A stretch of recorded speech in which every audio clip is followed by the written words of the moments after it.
Okay, good morning friends. Today lecture number 10. Okay, આપણે last ટાઈમે lecture number 9 માં ideal solution, non ideal solution, બંનેની definition, બંનેના property શું શું હતી એ પ્રોપર્ટી આપણે સમજ્યા. Positive and negative deviation. Non ideal સોલ્યુશનમાં પોઝિટિવ ડેવિએશન કેવી રીતે થાય, નેગેટિવ ડેવિએશન કેવી રીતે થાય, એ બંનેના ગ્રાફ, એ બંનેના એક્ઝામ્પલ આપણે લગભગ બધું જ ક્લિયર કરી દીધું. હજુ પણ આપણે કેટલાક તમને પોઝિટિવ એન્ડ નેગેટિવ ડેવિએશનના કેટલાક એક્ઝામ્પલ્સ, એક્સ્ટ્રા એક્ઝામ્પલ્સ આપણને બુકમાં 1, 2, 3 આપ્યા છે. એના સિવાય હું કેટલાક એક્સ્ટ્રા એક્ઝામ્પલ તમને આપીશ. એ એક્ઝામ્પલ પણ તમારે યાદ રાખવાના, બિકોઝ ઓફ એક્ઝામની અંદર જે એમસીક્યુ પૂછાય છે એ એમસીક્યુની અંદર તમને નીચે 4 ઓપ્શન આપ્યા હોય, એ 4 ઓપ્શનમાંથી ideal or non ideal solution find out કરવાનું. આપણને એમસીક્યુ પૂછાય તો એ તમને ખબર હોવી જોઈએ. ઓકે, સો એ આની પછી હું તમને આપું છું. ચલો, એની પહેલા લેક્ચર નંબર 10 ની અંદર azeotropes, what is azeotropes, which are the types of azeotropes, એ આપણે ડિટેલમાં ખાસ સમજવાનું છે. તો ફ્રેન્ડ સમજી લો વોટ ઇઝ એજીઓટ્રોપ. તો first of all, azeotrope means constant boiling solution. અને બીજા ટર્મ્સમાં કેવું હોય તો ઇટ ઇઝ નથિંગ બટ આ constant boiling solution.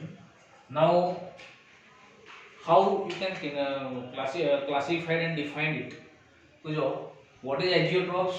So they are a binary mixture having the same composition in liquid and vapor phase and boil at a constant temperature.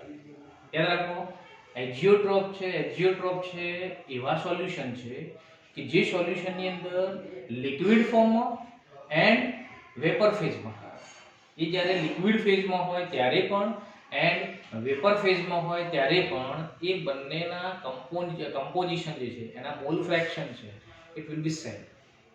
પરથી સમજી લો, એજીઓટ્રોપિક mixer means એવા મિક્સર કે જેના liquid ફેઝની અંદર mall fraction and vapour ફેઝની અંદર, because of any જ્યારે વેપર થાય તો એ વેપર ફેઝની અંદર પણ એના મોલ ફ્રેક્શન છે, it is same. Then that is called as a azeotropic mixture and boil at a constant temperature. They will be boiled at a constant temperature. એવું નહીં હોય કે બંનેના બોઇલિંગ ટેમ્પરેચર ડિફર છે, બરાબર. સપોઝ તમે બે સોલ્યુશન લો, બે સોલ્યુશનમાં સપોઝ એક એક્ઝામ્પલ આપ્યા છે, હું તમને એક્ઝામ્પલ પણ સમજાવીશ. સપોઝ એક એક્ઝામ્પલ હું લઉં કે ethanol and H2O. Ethanol and H2O before mixer બંનેના બોઇલિંગ પોઈન્ટ છે ડિફર હશે, રાઈટ. ઇથેનોલનું છે 78.37 એન્ડ H2O નું છે 100, but when you will form a mixture then it will boil at a constant temperature. Here boiling point is 78.50. It means ભલે એ mixer પહેલા એના different હશે બોઇલિંગ પોઈન્ટ, બટ એનો મિક્સર કર્યા પછી only it will boil at a constant temperature. That is called as a azeotropic mixture. Second, they are non-ideal solution. All the azeotropic solution are non-ideal solutions. In such solution, it is not possible to separate the component by a fractional distillation. Azeotropic solution ની અંદર જે બે component mix થયા હોય એ બે કમ્પોનન્ટને તમે fractional distillation થી પણ એને ડિફર ના કરી શકો, એ મીન્સ કે સેપરેટ ના કરી શકો. Why? Because the mixture will boil at a constant temperature. ભલે બંને કમ્પોનન્ટ્સના મિક્સર પહેલા એના બોઇલિંગ ટેમ્પરેચર અલગ હતા, but after mixture the boiling point of the both solution means both mixture, both components, it will be same. So same boiling point હોય તો you cannot separate by fractional distillation. Okay, so fractional distillation થી આપણે બંને component છે એ કમ્પોનન્ટને આપણે separate કરી શકતા નથી. ચલો, in this type of solution solute and solvent must be in liquid form. આ સોલ્યુશન એવા છે કે જેની અંદર સોલ્યુટ એન્ડ સોલ્વેન્ટ બંને લિક્વિડ ફોર્મની અંદર જ તમને જોવા મળશે, તો જ આપણું એજીઓટ્રોપિક મિક્સર છે બની શકશે. Now there are two types of azeotrophs. number 1 is a minimum boiling azeotrope and number 2 it is a maximum boiling azeotrope. બરાબર, એજીઓટ્રોપિક મિક્સરના બે ટાઈપ છે, minimum boiling azeotropes and maximum boiling azeotropes. Now એના minimum boiling એજીઓટ્રોપ્સ કોને કહેવાશે? તો સમજી લો, એની definition આપી છે, એની પ્રોપર્ટી આપી છે, એના એક્ઝામ્પલથી આપણે સમજી લઈએ. તો સમજો, the solution which show a large positive deviation from a Raoult's law form a minimum boiling azeotrope. It means કે મિનિમમ બોઇલિંગ એજીઓટ્રોપ કોને કહેવાશે? તો જ્યારે એવું સોલ્યુશન કે જે સોલ્યુશન છે it will shows a positive deviation. Positive deviation means it will show a more vapor pressure than that of the vapor pressure of the solution which follow the Raoult's law. It means કે ideal સોલ્યુશનના vapour pressure કરતા આ solution એવું હશે કે જે મોર positive deviation, it means કે એનું vapour pressure એ ideal સોલ્યુશનના vapour pressure કરતા કેવું છે? It will more. Okay, so it will shows a minimum boiling azeotrope at a specific composition. અહીંયા રાખજો, મિનિમમ બોઇલિંગ એજીઓટ્રોપ કે મેક્સિમમ બોઇલિંગ એજીઓટ્રોપ તમારે બનાવવું હોય ત્યારે તમારે બે સોલ્યુટ એન્ડ સોલ્વન્ટનું જે કમ્પોઝિશન છે એ પરફેક્ટ હોવું જોઈએ. ઇટ મીન્સ કે ગમે તે કમ્પોઝિશન તમે બનાવો, એટલે કે સપોઝ તમે 20% આલ્કોહોલ એન્ડ 80% વોટર લો કે 30% આલ્કોહોલ 70% વોટર લો, એ રીતે ના બની શકે. એના માટેનું કમ્પોઝિશન છે ફિક્સ જ હોય, એ પ્રોપર અમાઉન્ટની અંદર જ જો તમે એને મિક્સ કરો તો જે એજીઓટ્રોપિક મિક્સર બની શકશે. So what is minimum boiling azeotrope? તો ફરીથી સમજો, the solution which shows a large positive deviation from a Raoult's law form a minimum boiling azeotrope at a specific composition. It means this type of solution will shows a more vapor pressure than that of the ideal solution. And why it will shows the more vapor pressure? Because of the molecular attraction forces are lesser here.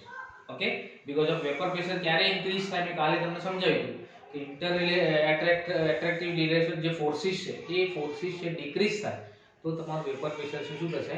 increase થશે. Okay, સો minimum boiling એજીઓટ્રોપ ની અંદર vapour pressure છે એ રાઉલ્ટ્સ લો કરતા કેવું હશે? It will be more. ચલો for example સમજી લો.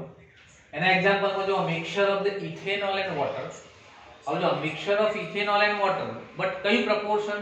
તો 90% volume by volume ethane. It means કે 95% ઇથેનોલ એન્ડ 5% વોટર. આ જે કમ્પોઝિશન છે, આ composition it will form a minimum boiling azeotrope. Now જો હવે કેવી રીતે મિનિમમ બોઇલિંગ એજીઓટ્રોપ્સ કહેવાય? તો જો સપોઝ ઇથેનોલ એન્ડ વોટર.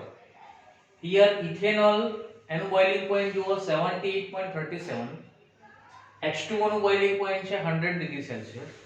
હવે તમે જ્યારે આ બંનેનું 4.03 and 95.77% આ એક્ઝેક્ટ પ્રોપોઝિશન છે, આ એવરેજ છે. આ એક્ઝેક્ટ તમે એનું કમ્પોઝિશન કરો, એ કમ્પોઝિશનમાં જો તમે એનું બોઇલિંગ પોઈન્ટ ચેક કરો તો it will boil at 78.15 degree Celsius. It means આ બોઇલિંગ પોઈન્ટ છે એ આ બંનેના બોઇલિંગ પોઈન્ટ કરતા લેસ છે. આનું જો આનું 70.37, આનું છે 100. એ બંને કરતા બંનેના મિક્સરનું બોઇલિંગ પોઈન્ટ કેવું છે? લોઅર છે. અને લોઅર છે માટે it is called as a minimum boiling azeotrope. It means કે આ લોઅર ટેમ્પરેચરે બોઇલ થઈ જાય. લોઅર ટેમ્પરેચરે બોઇલ થાય તો વેપર કેવી બને? it will more and more vapor will be formed. જેટલી વેપર વધુ બનશે એટલું પ્રેશર કેવું બનાવશે? વધુ બનાવશે. એન્ડ જેટલું પ્રેશર ઇન્ક્રીઝ થાય એટલું પોઝિટિવ ડેવિએશન આપણને જોવા મળશે. So it is called as a minimum boiling azeotrope. Okay, now second example જુઓ, ethanol plus benzene. Ethanol plus બેન્ઝીનમાં ઇથેનોલનું બોઇલિંગ પોઈન્ટ 78.37, બેન્ઝીનનું 80 degree. But when you will form a mixture of the ethanol and benzene, in a composition of 32.4 and 67.6. It means કે આ proportion માં જો તમે બંનેને મિક્સ કરશો તો તમને એનું બોઇલિંગ પોઈન્ટ કેટલું મળશે 67.8. It means આ બંનેના બોઇલિંગ પોઈન્ટ કરતા કેવું છે, it will vary less. So this is called as a minimum boiling azeotrope. Okay, now maximum boiling azeotrope કોને કહેવાશે, તેની પણ ડેફિનેશન જોઈ લો. The solutions that shows a large negative deviation from a Raoult's law form a maximum boiling azeotrope.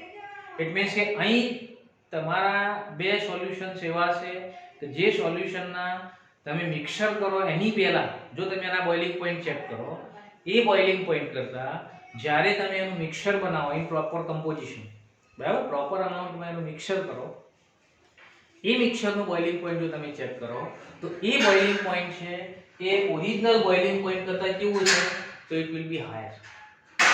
Higher હશે તેના કારણે શું થશે, હાયર હોવાના કારણે એની વેપર જે છે એ વેપર છે લેસ અમાઉન્ટમાં બનશે, એન્ડ લેસ અમાઉન્ટમાં બનશે એટલે વેપર પ્રેશર છે it will decrease, and so it will shows a negative deviation.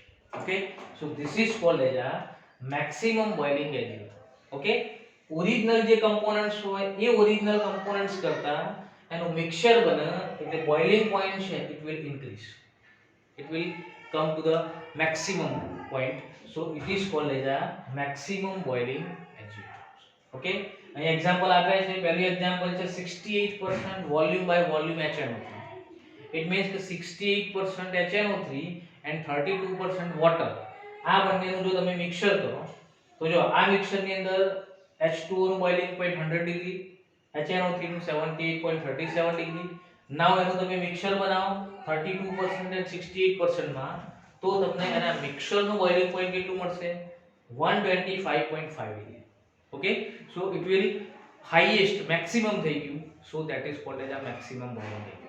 Okay, and A maximum થઈ ગયું માટે શું થશે કે અહીં તમારી વેપર ક્યારે બનશે 125 ડિગ્રી જશે ત્યારે તમારી વેપર બનશે. એટલે 125 ડિગ્રી પહોંચે એટલે વેપર કેવી થાય, આના કરતા ડિક્રીઝ થશે, વેપર ઓછી બનશે, બીકોઝ આ તો 80 ડિગ્રી 100 ડિગ્રી એની વેપર બનવાનું શરૂ થાય. જ્યારે એનું મિક્સર થાય એટલે 125 વેપર બને, જેથી શું થાય તો વેપર છે લેસ અમાઉન્ટમાં બનશે. જેટલી લેસ અમાઉન્ટમાં બનશે એટલું ડેવિએશન કેવું થાય તો નેગેટિવ થાય, એટલું વેપર પ્રેશર ડિક્રીઝ થશે. So it is called as આ મેક્સિમમ બોઇલિંગ એઝિયોટ્રોપ્સ. સેકન્ડ એક્ઝામ્પલ છે ક્લોરોફોર્મ એન્ડ એસીટોન.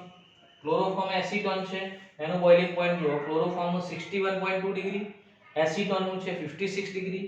જો તમે એનું 80-20% માં જો એનું કમ્પોઝિશન બનાવો એન્ડ એનું બોઇલિંગ પોઈન્ટ ચેક કરશો તો it will 65 degree. It means it is more than that of the these separate components. So it will boil at 65 degree. So it will form a less amount ma any vapor banse, and the vapor pressure also will decrease. So it is called as a maximum boiling azeotropes. Okay. So what is azeotropes? Which are the types of azeotropes? And an example સાથે આ પ્રમાણે તમાર azeotropic solution છે એ prepare કરવાના છે. Okay, બહુ ટોપ એકદમ question છે, કમ્પલસરી તૈયાર કરજો. આના પછી હું કેટલાક તમને પોઝિટિવ ડેવિએશન, નેગેટિવ ડેવિએશનના કેટલાક એક્ઝામ્પલ આપું છું, તે એક્ઝામ્પલ પણ જોઈ લેજો. એ યાદ રાખવાના છે, એમસીક્યુ ના ક્વેશ્ચનમાં એ એક્ઝામ્પલ આવશે. ઓકે, ઓકે ફ્રેન્ડ્સ, તો એઝિયોટ્રોપિક મિક્સચર, બરાબર, એઝિયોટ્રોપ્સનું ડિસ્કશન કર્યા પછી એના પછીનો મોસ્ટ ઇમ્પોર્ટન્ટ ટોપિક, આ ચેપ્ટરના મોસ્ટ ઇમ્પોર્ટન્ટ ટોપિક છે એ હવે શરૂ થશે આપણા. તો ચલો, એ ઇમ્પોર્ટન્ટ ટોપિક્સમાં આપણો ટોપિક છે colligative properties and determination of molar માસ.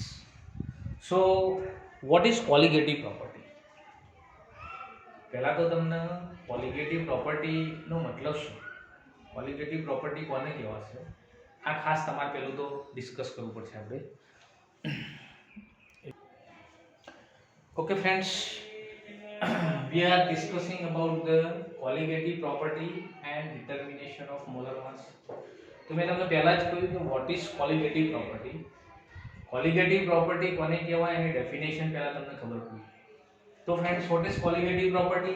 તો એની ડેફિનેશન આવી છે કે colligative property means these are the properties which only depends upon the number of particles of the solute, but it is not depend on the nature of the solute particles. That is called as a colligative property.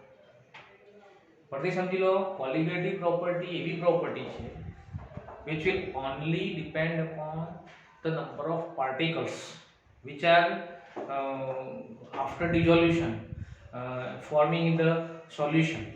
તમે dissolve કરો છો suppose NaCl ને dissolve કરો તો એ NaCl વોટરની અંદર dissolve થયા પછી કેટલા પાર્ટિકલ્સ એ રિલીઝ કરે છે, એ પાર્ટિકલ્સની સંખ્યા ઉપર એ ડિપેન્ડ કરે છે. બટ એ સબસ્ટન્સ કયો છે, NaCl છે, BaCl2 છે, સબસ્ટન્સના નેચર પર ડિપેન્ડ ના કરે. That is called as a colligative property. કેવી પ્રોપર્ટી કોલિગેટિવ પ્રોપર્ટી કહેવાય? અહીં તમારે જે પ્રોપર્ટી આ ચેપ્ટરની અંદર આપણે ડિસ્કસ કરવાની છે એ પ્રોપર્ટીની અંદર there are four property is a colligative property. First property is जो relative lowering of the vapor pressure of the solvent. solvent નું relative vapor pressure માં જે decrease થાય, બરાબર, relative lowering of the vapor pressure of the solvent, that is called as a colligative property. Depression of the freezing point, freezing point છે એ decrease થાય, that is called as a colligative property. Elevation of boiling point of the solvent, solvent ના boiling point માં increase થાય, that is also a colligative property. And osmotic pressure of the solution, solution નું osmotic pressure, these four are the colligative property. Now how it is colligative? તો સમજી લો, અહીં એક example તમને આપું, તમને ક્લિયર થશે. Suppose 1 molar solution of sugar, 1 molar solution of glucose, 1 molar solution of NaCl, 1 molar solution of BaCl2, 1 molar solution of FeCl.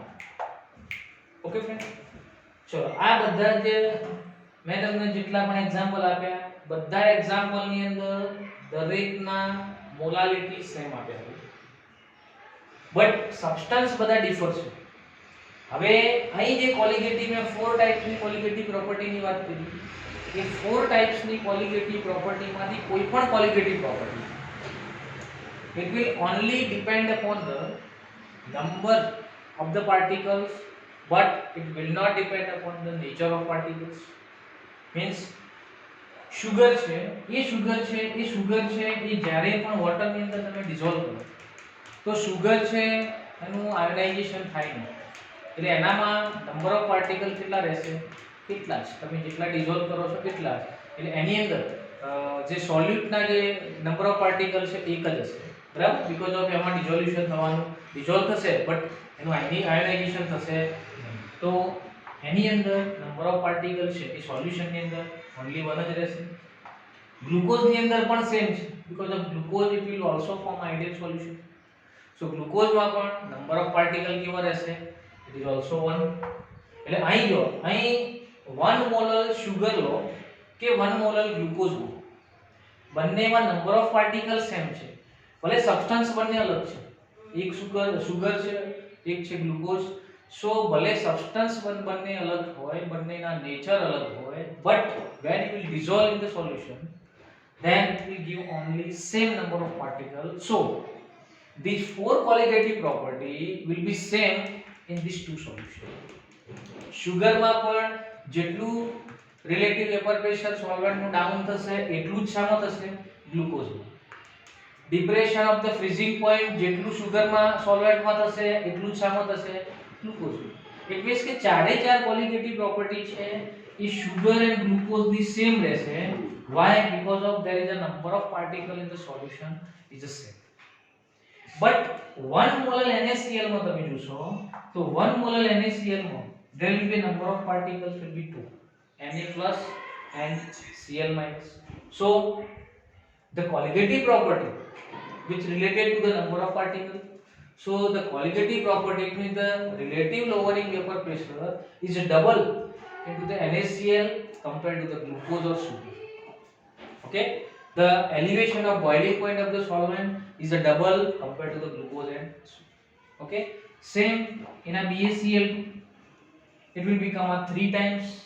In a FeCl3, it will become a 4 times, because of there is a number of particles is a 4, number of particles is a 3. It means all these colligative property will only depend upon the number of particles, but not depend upon the nature of particle. So that is called as a colligative. Okay, so what is colligative property? આ પ્રમાણે પહેલા તમારે colligative property કોને કહેવાય આ clear કરશો એટલે તમને ખબર પડશે. ક્લિયર? તો આ પ્રમાણે what is colligative property આના આધારે આપણે ક્લિયર કરી શકીએ. ઓકે ઓકે ફ્રેન્ડ્સ, આપણે જે ચાર colligative property ની મેં તમને વાત કરી, એ ચાર colligative property step by step આપણે સમજવાની. એ સ્ટેપ બાય સ્ટેપ ચારે ચાર colligative property એના ફોર્મ્યુલા ડિરાઈવ કરવાના, એના એક્ઝામ્પલ્સ કેલ્ક્યુલેટ કરવાના, એટલે આપણું આખું ચેપ્ટર પૂરું થશે. ઓકે, સો એ ચાર colligative property, which are these four colligative property મેં હમણાં મેન્શન કરી, એ ચારે ચાર colligative property one by one આપણે એને ડિરાઈવ કરવાની છે. તો ચલો, એમાંથી ફર્સ્ટ colligative property હતી આપણી relative lowering of the vapour pressure. Okay, of a solvent. Relative lowering vapor pressure of the solvent. It means કે જ્યારે તમે પ્યોર સોલ્વન્ટ ની અંદર સોલ્યુટ ડિઝોલ્વ કરો, તો એ ડિઝોલ્વ કરી અને સોલ્યુશન બનાવો ત્યારે એનું જે રિલેટિવ વેપર પ્રેશર છે, એ relative vapour pressure, it means કે કમ્પેર ટુ સોલ્વન્ટ જે સોલ્યુશન બન્યું છે એ સોલ્યુશનનું વેપર પ્રેશર છે એ શું થશે? ડિક્રીઝ થશે. ઓકે, અને આપણે આગળ રાઉલ્ટ ફ્લોની અંદર આ બંને આપણે આગળ સમજી ગયા છીએ કે જ્યારે નોન વોલેટાઇલ સોલ્યુટને વોલેટાઇલ સોલ્વન્ટની અંદર આપણે ડિઝોલ્વ કરીએ તો જે સોલ્યુશન બને એ સોલ્યુશનનું વેપર પ્રેશર છે it will be decrease. Okay, so એના આધારે જ આપણે એનું આખું ડેરિવેશન કરવાનું છે, એની ફોર્મ્યુલા આપણે પ્રિપેર કરવાની. તો ચલો સમજી લો કે vapour pressure of the solvent in a solution is less than that of the pure solvent. When you will dissolve a non-volatile solute in a pure solvent, then the vapor pressure of the solution, it will less than that of the vapor pressure of the pure solvent. It means કે solvent ના vapor pressure માં જ્યારે એમાં non volatile solute નાખી solution બનાવીએ ત્યારે એ સોલ્યુશનનું વેપર પ્રેશર સોલ્વેન્ટના વેપર પ્રેશર કરતાં કેવું થાય છે? તો ડિક્રીઝ થશે. Okay, now according to Raoult's law, આપણે આગળ રાઉલ્ટ્સ લો જે ડિસ્કસ કર્યું પ્રમાણે, according to Raoult's law we can write a relation between vapor pressure of the solution, mole fraction and vapor pressure of the solvent. આપણે આગળ રાઉલ્ટ્સ લોમાં સમજ્યા કે જ્યારે તમે નોન વોલેટાઇલ સોલ્યુટને સોલ્વન્ટની અંદર ડિઝોલ્વ કરી સોલ્યુશન બનાવો તો એ સોલ્યુશનનું વેપર પ્રેશર એ કોના સાથે રિલેટેડ હોય? તો it is related with the mole fraction of આ વોલેટાઇલ સોલ્વન્ટ. ઓકે, આની આગળ આપણે સોલ્વન્ટ લો છે તમે ડિસ્કસ કર્યો છે, એના પ્રમાણે the vapor pressure of the solution is directly proportional to the mole fraction of a solvent, because of the volatile solvent it is responsible for the vapor pressure. Solute is a non-volatile, so there is no any contribution of the solute vapor pressure of the solute. Okay, so we can write here P1 is equal to x1 into P01, where P1 is a vapor pressure of the solution, x1 is a mole fraction. Already આમ તો P1 શું છે? તો P1 છે સોલ્વેન્ટનું vapour pressure જ છે, because સોલ્યુશનની અંદર જે વેપર પ્રેશર છે એ કોનું વેપર પ્રેશર છે? સોલ્વેન્ટનું છે, સોલ્યુટનું તો હશે નહીં. So P1 is a solution or solventનું vapour pressure, x1 is a mole fraction of a solute and solvent, and P01 is a vapor pressure of the pure solvent. Okay, now the reduction in a vapor pressure of the solvent delta P is given as, હવે આપણે જ્યારે એનું solution બનાવ્યું તો એ સોલ્યુશનમાં vapour pressure જે decrease થાય છે વેપર પ્રેશર એ કેવી રીતે આપણે લખી શકીએ તો અહીં P1 છે એ સોલ્યુશનનું વેપર પ્રેશર છે, P01 છે પ્યોર સોલ્વેન્ટનું છે, તો પ્યોર સોલ્વેન્ટમાંથી તમે સોલ્યુશનનું વેપર પ્રેશર માઈનસ કરો એટલે તમને કેટલું ડિક્રીઝ થયું એ મળી જાય. So we can write delta P1 is equal to P01 minus P. Okay, અહીં તમને ડિફરન્સ મળી ગયો બીકોઝ આ પ્યોર સોલિડનું હતું, આ સોલ્યુશનનું હતું. સોલ્યુશનનું છે સોલ્વેન્ટ કરતાં શું થાય ડિક્રીઝ થાય, તો સોલ્વેન્ટમાંથી તમે સોલ્યુશનનું માઈનસ કરો એટલે તમને કેટલું ડિક્રીઝ થયું એ મળી જાય. Now you can write value of P1. અહીં તમે P1 ની વેલ્યુ લખી શકો x1 P01. નાઉ બંનેમાંથી P01 કોમન કાઢી લો તો શું વધશે 1 minus x1. Okay, now what is 1 minus x1? 1 minus x1 is equal to x2. Why? Because of x1 is a mole fraction and in a binary mixture there will be only two components, solute and solvent. Here the mole fraction of solvent is given, so you can calculate solute mole fraction by deducting from the 1. Okay, so તમે એકમાંથી x1 બાદ કરો તો તમને શું મળશે x2 મળી જશે. So x2 is equal to what? તો 1 minus x1. And what is x2? It is a mole fraction of solute. It is a mole fraction of solute. So what is delta P? So delta P1 is equal to P01 into x2. Okay, now if there is a more than one solute present in the solution, then what is x2? x2 માં જો binary solution હોય તો એક જ સોલ્યુટ હોય, but sometime એવું બને કે મોર ધેન વન સોલ્યુટ એની અંદર ભેગા કર્યા હોય તો બધા જ સોલ્યુટના મોલ ફ્રેક્શનનો સમ કરો and it is equal to x2. Okay, એક જ સોલ્યુટ હોય તો સીધો તમે એક સોલ્યુટના મોલ ફ્રેક્શન લખી શકો, but if there is a more than one solute તો એ બધા સોલ્યુટના મોલ ફ્રેક્શન છે એને ભેગા કરવાના, એમાં સમ કરવાનો, એ સમ તમે અહીં મૂકો એટલે તમને આ ડેલ્ટા P1 છે મળી જશે. Okay, now equation 3 can be return as P01 છે ને તમે આ બાજુ લાવો તો શું થશે તો જો delta P1 upon P01 is equal to what is delta P1? Delta P1 is equal to P01 minus P1. So P01 minus P1 upon P01 is equal to x2. That is here. So is equal to x2. Now here P01 minus P1 upon P01 means what? It is nothing but a relative decrease in vapor pressure of the solvent. Okay, so P01 minus P1 upon P01 is equal to relative lowering vapor pressure of the solvent. Okay, now x2 is a mole fraction of solute, P01 is a vapor pressure of pure solvent, and P1 is a vapor pressure of solution. Okay, delta P is a decrease in vapor pressure. Okay, so એક આ formula છે most important છે. નાઉ આના આધારે આપણે રાઉલ્સ લો બનાવવો હોય અથવા તો એના આધારે એનું એક્સપ્રેશન કરવું હોય તો એક્સપ્રેશન કેવી રીતે થશે તો અહીં જો આ રિલેટિવ વેપર પ્રેશર છે એ કોની સાથે રિલેટેડ છે તો relative vapour pressure is nothing but equal to the mole fraction of સોલ્યુટ.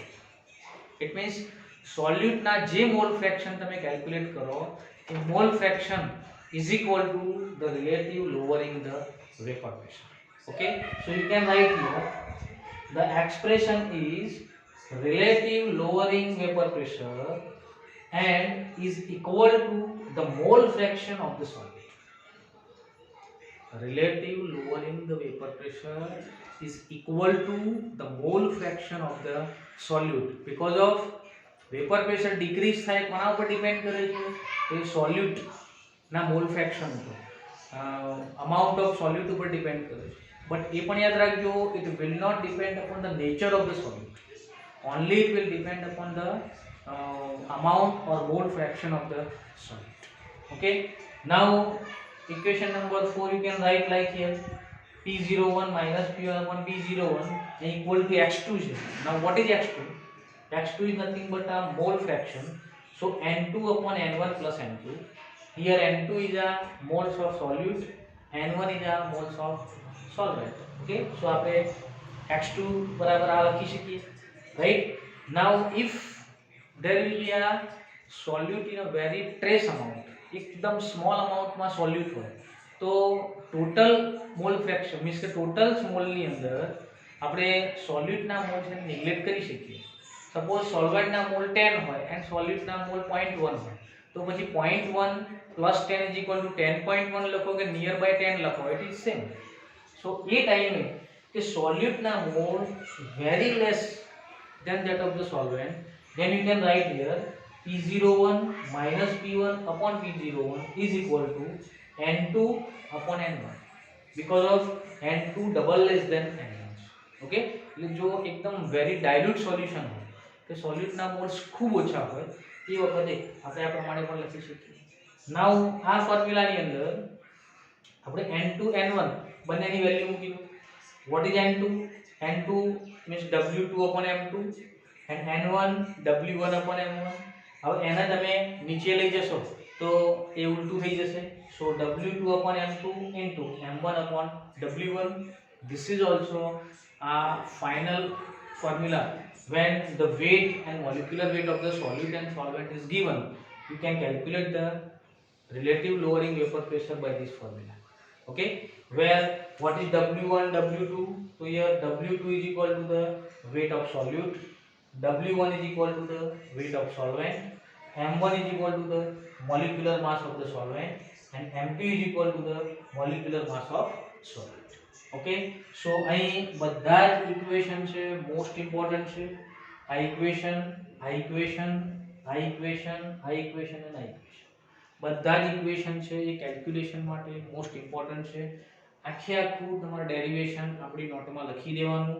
આના રિલેટેડ આપણા એક્ઝામ્પલ છે જેમાં કેલ્ક્યુલેટ કરવાના છે. Okay, so this is a very important and એકદમ ઇઝી આપણને થિયરી આપેલી છે, તો આ પ્રમાણે તમારે કેલ્ક્યુલેટ